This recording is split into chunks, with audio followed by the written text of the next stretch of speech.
que é o termo correto do ponto de vista técnico. O paciente que é bipolar, ele é doente de um transtorno afetivo bipolar, é outra coisa. Mas isso que você está querendo dizer nada mais é do que a motivação flutuante, né? Eu só não sabia falar isso. Agora você vai falar que você é chique.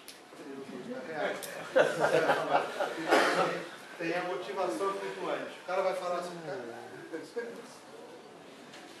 tá? E os pacientes têm, né? Você reparou muito bem. Eles têm. Não são bipolares, só apenas com motivação flutuante. É um sintoma complicado. Uma variação, né? Hã? Tipo uma variação. É uma variação imensa da motivação. No mesmo dia. Num grupo de 30, 10 vão estar para baixo, 15 vão estar acima, daqui a meia hora é aquela confusão. Então cabe ao terapeuta observar aquilo e apenas observar e pontuar para o paciente. E ter a certeza que daqui a pouco a motivação vai subir de novo. A motivação dele não caiu por sua culpa. Caiu porque cai mesmo. E vai subir. Dependentismo nunca é existente ao tratamento. Muitas vezes ele apenas está resistente. Essa resistência vai ser quebrada. Mesmo que você não faça nada, ele vai ficar motivado daqui a pouco. Você tem desespero com isso. Tem muita agitação que nasce desse desespero nosso de trazer o paciente para a motivação. E como é que eu, terapeuta, consigo jogar o ioiô para cima? Como é que eu vou motivar esse paciente? É com ordem unida? Alguém fez exército aqui? Eu sou oficial. Vai botar todo mundo na ordem unida? Todo mundo pagar 10, cantar o hino, jogar a bandeira, assim? Nem no exército isso funciona muito. Cada um tem o seu momento, né? Mas a gente pode, tem 3 táticas para fazer. É muito difícil, tem que escrever demais. Vamos lá, eu vou dar tempo para vocês. A primeira é ouvir. Muito complexo. A segunda é ouvir calado. E a terceira é ouvir sem julgar. É difícil. É complicado. Complicado. Mas tem que ser as 3. Deixa eu partilhar um negócio com você. Deixa eu partilhar. Vem cá, vem cá. O que você vai ter que fazer nesse momento? Ouvir. E como é que você vai ouvir? Calado. Gente, calado. Pelo amor de Deus, é para ouvir calado. E calado quer dizer calar. Dá para entender? Fazer assim. Isso não é ficar calado. Com isso você falou e julgou. Não foi? Porque geralmente quando a gente fala, na hora da partilha, é para julgar. Então fica calado. Se você falar, você vai julgar, eu vou botar tudo a perder. Aí a motivação do cara não vai subir. Entende? Você vai jogar ele mais pro chão ainda. Então, fazer uma escuta, o que faz os terapeutas também? São esses 3 pontos. Um bom terapeuta, ele tem essa capacidade de ouvir, calar, e ouvir sem julgar. Nós somos apenas, já disse isso no primeiro, nós estamos apenas uns passos à frente deles. Nós não somos seres humanos melhores do que eles. Podemos até ser, mas talvez Deus julgue isso melhor do que nós. Então a gente vai ouvir calado e sem julgar. Muitas agitações, eu já chego em você, mas só para a gente completar o raciocínio, pode ser inclusive que o paciente queira que você escute o silêncio dele. Deixa eu compartilhar um negócio. Vem cá, deixa eu compartilhar. Aí fumo um cigarro. Já começou a partilha. Fala, mãe, o que você quer? Fala. O que é, cara? Você não está ouvindo? Você não está calado? Você está ajudando. Pode ser apenas que ele queira que você escute o silêncio.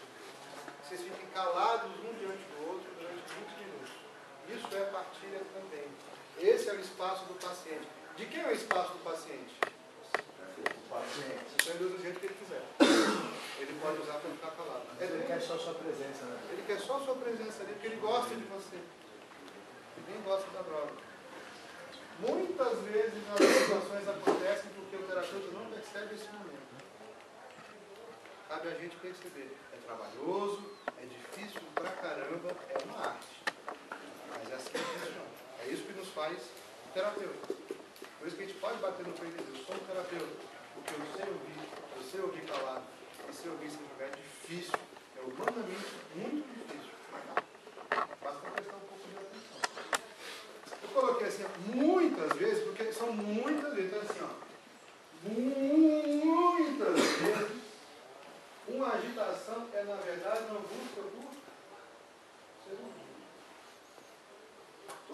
paciente quer ser ouvido. Ah, mas ele não foi? Não, na hora que eu fui ouvir, a gente falou, a gente julgou. Então, assim, sempre... Aí acontece o seguinte, não, esse cara só quer chamar a atenção. Vocês acham pouco? O que a gente faz quando o paciente quer chamar a atenção? Alguém pode responder?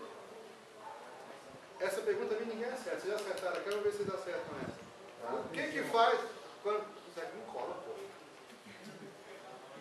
Quando o paciente quer chamar a atenção, a gente dá atenção. Não precisa conter, não precisa medicar, não precisa chamar reais. Quando o cara quer chamar a atenção, a gente dá atenção.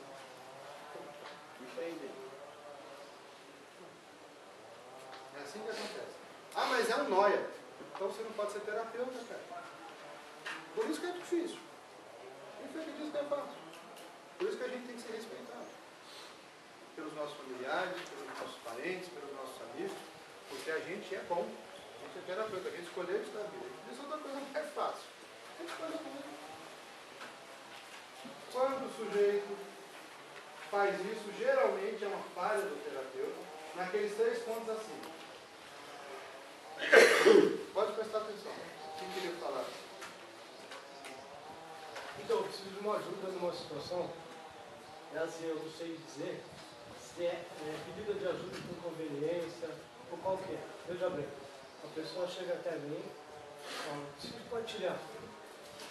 Tá, eu vou lá. Aí ele começa a explicar a situação que está passando, né? É assim, assim, assim, não sei o quê. E aí, como você acha que eu devo fazer? Aí eu falo, ó, eu sugiro, a hora que eu falo eu sugiro, ele já vem com a resposta.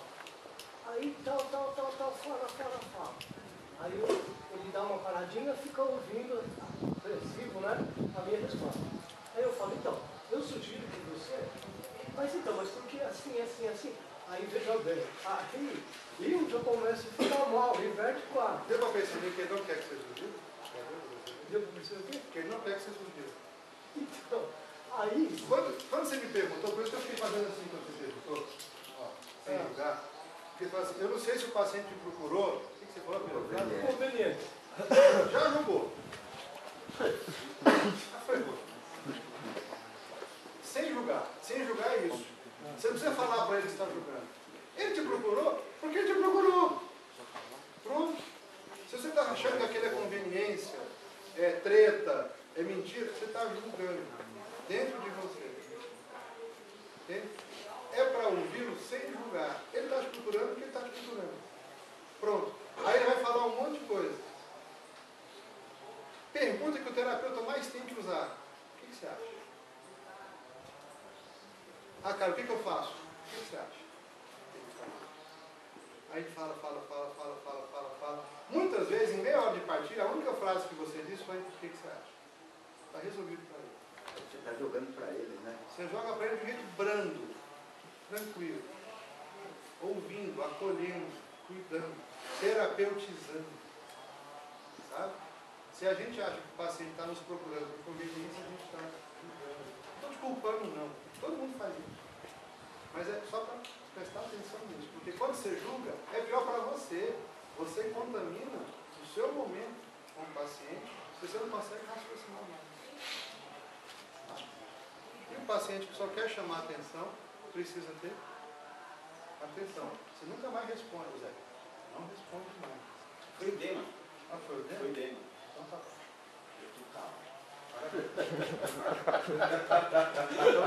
Hoje ouviram o carro. Hoje o Zeca está tranquilo. 30 minutos. Depois a gente vai aplaudir. Tem que aplaudir. Vamos ver. Obrigado, Zeca. O Zé está aprendendo bem. Obrigado, Você Zeca. pode aplaudir o Zeca agora, né? Pode aplaudir o Zeca.